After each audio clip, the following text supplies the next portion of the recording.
James and Charlotte Houston operate Burrawee Station, a 4,166 hectare property in the Victorian High Country near the New South Wales border. The farm here is situated between 3 national parks. It's in the high country of the Upper Murray.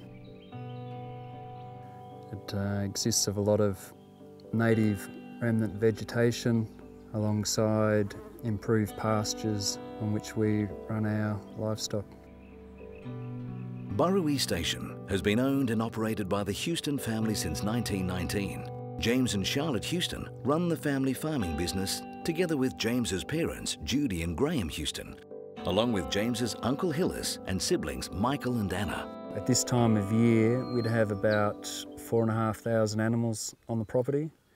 There's 2,000 cows, 1,500 weaners, and that gives us another 500 to 1,000 animals that are ready for market. We've got 1,000 sheep that we still manage inside a wild dog fence, and we keep them to produce lambs that we sell as fats.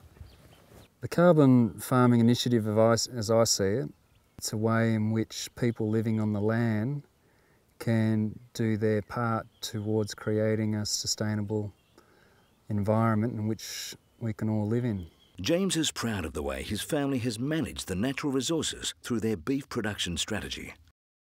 Rather than set stocking, the breeding cattle herd rotate amongst the grazing paddocks on the hills, and the younger saleable stock rotate amongst the more productive river flats, which have improved pastures. By continuously matching the different types of pasture with the right type of cattle, young cattle are ready for market sooner and waste is minimised, reducing the station's emissions intensity.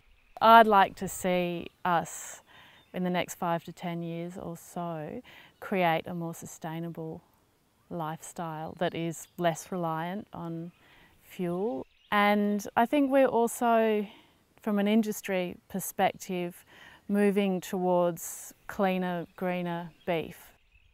There's a lot of information, there's not really much hands-on stuff, and that's what we're wanting to provide, is a hands-on approach from which other farmers can learn.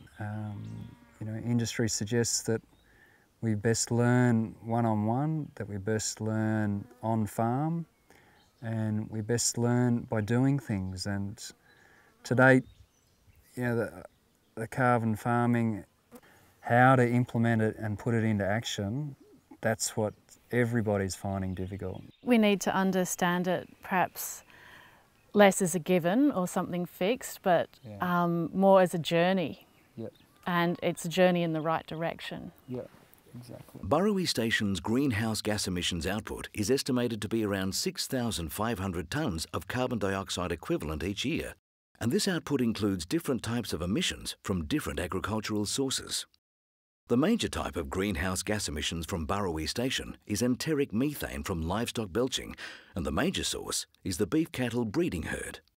The Australian Farm Institute modelled some greenhouse gas emissions abatement scenarios, which include a dietary supplement scenario that may become available to beef cattle farmers in the future, a general management change and enterprise structure for this specific farm, and a carbon farming policy compliance scenario such as planting trees.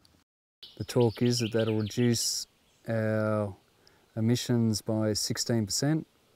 That sounds exciting to us. Lots of different variables need to be factored into that equation though. What's the cost to us on farm to implement that practice? What are consumers going to say about that? All of these things are things that we're willing to explore. Another scenario was to increase the sheep flock livestock numbers while decreasing the cattle herd numbers. This scenario is a general change in management decisions specific to this farm and not necessarily a method that could be used in carbon markets. If we changed our farm operation and focus more upon sheep, that we would reduce our emissions by 25%.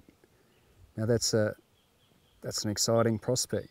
The changes required structurally to the business to implement that are huge. The reason we can't do that is a lack of investment required to address the wild dog problems that we've got. We're surrounded by these national parks, we've got a lot of wild dogs. Yeah, they prey on the sheep, therefore we can't run sheep. The modelling also included a scenario for implementing a carbon sequestration project by planting trees. This provided a 7% reduction in greenhouse emissions. You know, in the last 2 to 3 years, we've planted out 30 hectares, around about 10 to 15,000 trees. I think the secret to it is that it's integrated within farming practice. So we have, you know, activities that support biodiversity, activities that support the carbon farming initiative, and we have our agricultural activities all working together at the same time. James and Charlotte are clearly interested in carbon farming projects. How do they see those projects in the future? If agriculture can lead that change, then that's exciting for the future generations and for future farmers and for young people to get involved back into the farming game. Like, as it is, it's an old man's game, and that's got to change, because otherwise people are leaving these beautiful places, and like, you know, why would we want to leave here?